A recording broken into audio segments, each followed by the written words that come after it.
Yes, alright. Nkulamusizaako nnyo mukwano gwange era gyesinza obanga otuwuliriza webale kwekuumira ku mayingo gano aga Yugi Updates TV era ng'okola kyamaanyi nnyo.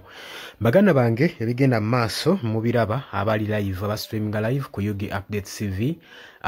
mu kooti Council Nalukola Ssaako ne Farida Nambi nga bagenda mu maaso n'okuweera ennemba n'omusango. Farida Nambi gwe yagenda mu maaso n'okuwaaba mu kooti ebyo nkiwa muri live abastreaminga live live eyo twagibateereddeko kwe muli mu byotabuliro. Nenga oli ku Yugi Updates TV gwatanatweyongako okirire wansi waliwo ekigambo subscribe kikoneko ojja kubanga nawe osobola bunyo otwegattako mugwe munnamulaaya ali ku kyeyo nkutumiddeko nnyo bali kwekuumira ku mayengo gano namwenna kansubi nti olunaku lubagendedde bulungi baganda bange.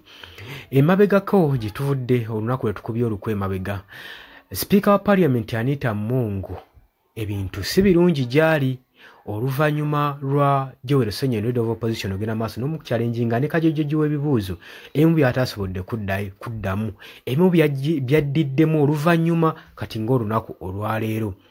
wabula Joel Ssenyondo yalinze konsaani ye ng'agenda maaso n'okwemulugunya ku bigenda maaso ne ku high ranking officer mu ggwanga olw'ebikolwa bye n'emizeege egigenda maaso nga joba nti Parliament tebiraba era temalina kigenda maaso ye n'agamba ate munaabiraba mutya juzi ne kyamwali mulabye ne mwavaayo mukowoola ajje mu Parliamentary Committee Board mwala yakola era temwafaayo omusajja n'abayiwaayiwa omusajja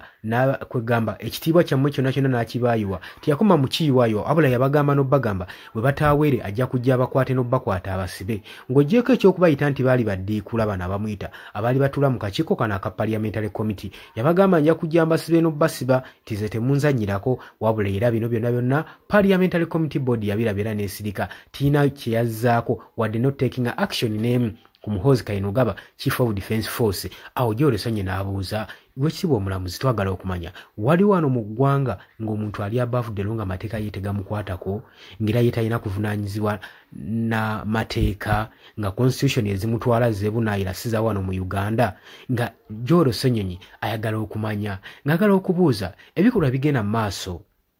Mino yadda ebuuza Speaker wa Parliament Anita Mungu nti ebikolwa ebigenda mu maaso wakati wa general ono ali ku high ranking officer CDF Mulamba ateekeddwa okuba ng'akuuma ggwanga na kuweereza bannansi abamusasula omusolo gwabwe lwaki agenda mu maaso n'okuba ng'atiisatiisa bannayuganda ssaako n'okubakwata abamu n'okubabuzaawo n'okubacunya nga we yavubuzizzaawo Eddie Mutwe recently n'avaayo nga yenna amukoze ebitagambika ng'asigaddeko kikuba mukono ng'amutadde mu basement ye gwe mukwano gwange ali eyampuliza ate n'oluvannyuma n'atamutwala ku treatment n'amutwala bukolokolo paka mu kooti asobole okuba nga amuwozesa omusango musinge asobole okuba nga amusiba bino byonna abadde babibuuza Speaker wa Parliament Anita Amongo naye mpaawo kye yazzeemu era Joel Ssenyondo yabuuzizza ekitiibwa twagala okumanya ddala nga gwakulira house eno omusajja House we yamuyita ne mukola yabagamba yetajja kujja mu maaso g'abaddiikula ddala w'ekitiibwa okulembera baddiikula sera obanga okulembera ddiikula twagala okumanya gwe tekirinanga ekijje kikuyoboolamu okubanga House gy'otwala baddiikula kitegeeza nti nno naawe kennyininyini gwe mukulembeze w'abaddiikula gwe sinnaabaddiikula Joel Ssenyondo kye yaddagezaako okubanga amugamba wabula Anita Amongo yavuddeyo ng'agamba nedda House eno tetuli baddiikula era tetugenda kukkiriza kuvumaganyizibwa wabula ng'ebyo ebigambo byonna bimaze okwogerwa Speaker wa Parliament ono Anita Amongo leero tumulabyeko ng'ateeka post ng'addamu Joel Ssenyondo ng'obanga atangaaza eggwanga ku byayogeddwa ku bibuuzo ebyamusoyeddwa ne Leader of Opposition ng'agamba nti nno wekituuka kuba nti nno just kutwitinga nti omuntu waba alina byatwitinze nze tebinkwatako atwitinga ebibye n'aba atwitinze faani talaba ekibakwatirako omuntu yenna asobola okujja ku Twitter n'ateekawo post eziri faane n'awandiikayo kyayaba yeetaaze okuwandiikayo naye nze kitegeeza nti nno ndi concerned n'ebyo byaba agenze mu maaso n'okuteekayo era talaba waaki ng'agamba siraba lwaki mugenda mu maaso n'okuba nga muli bothered n'ebigambo Muhoozi Kainerugaba byatwitinga ku mukulu gwe gwa social media ebyadde ebigambo bya Speaker Anita Amongo nga yakamala obyogera walabiseewo challenge ku mukutu ogwa social media ng'abuuza nti nno tetwagala Speaker wa Parliament atotandike tulimba na kupaatiikawo biboozi kubanga twalabako jjojuzi ng'ogenze wa papa ng'okisinkanye papa Francis omugenzi kati e Vatican omwana yakola posts ng'agamba nti kati Anita Amongo speaker parliament kagenze mu Vatican kati Vatican yonna ewunya Carolite nno muganda wange gwe atayimanyi ebika bya bizigo abakazi abasinga bye bakozesa okweyerusa birimu ekirungo ekyeyerusa kakati omwami ono yagenda n'akola post ku social media yali agezaako ku highlightinga nti omuntu yenna akozesa Carolite nga speaker parliament Anita Amongo wanaatuuka mu Vatican yonna egenda kutandika okuwunya Carolite egenda okuwunya ebizigo wabula twalabibwako nga speaker Anita Amongo akomyewo ku butaka yakomawo ebutaka ku Uganda post teyamulinda nakumalayo bbanga liwera ku honeymoon gye yalimu yavaayo mangu asobole okuvaayo asibe omuntu ono eyagenda maaso ku social media okumugamba nti nno kaatuuse mu Vatican yonna kati ewunya Carolite kaakati omwami ng'abuuza lwaki ogamba nti nno togentinga Bathard na post ezigenda maaso n'okutwitingibwa ku social media lwaki wavaayo n'okwata omuntu oyo n'omusiba omwana eyagenda maaso n'okupostinga ng'atwitinga ku social media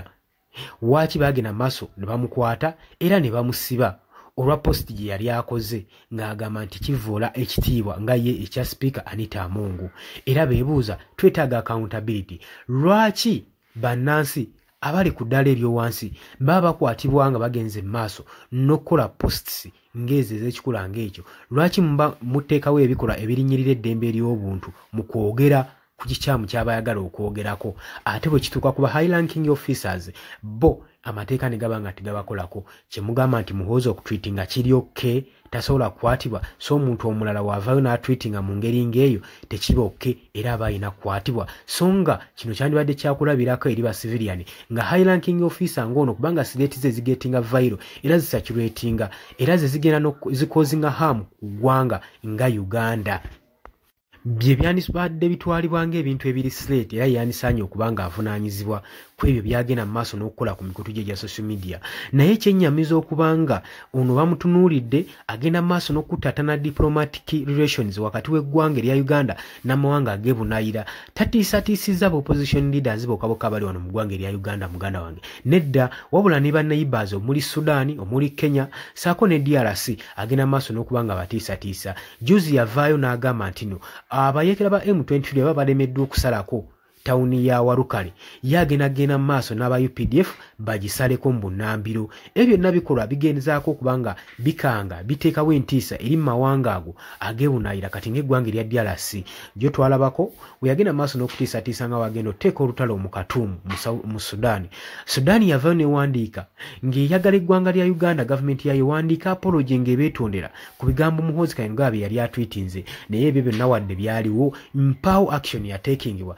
ku CDF ono ku Chief of Defence Force Muhoozi Kayingo mutabani wa Mwami Yoweri Kaguta Museveni kati wano wembuuza amateeka gakola ku balala abala tegabakolako ye Anita Amongo ibanga toli Bathard na tweets ezigenda mu maaso ku social media lwaki oba ogenda mu maaso n'okusiba abaana n'okusiba abantu n'okusiba aba tiktokers abagenda mu maaso n'okwogerako nabo tebabyogerako mu bubi boogera ensonga kuba waliwo ekibanyiga nga Muhoozi wa tweetinga ng'ayina ekimunyize so n'abalala we batyo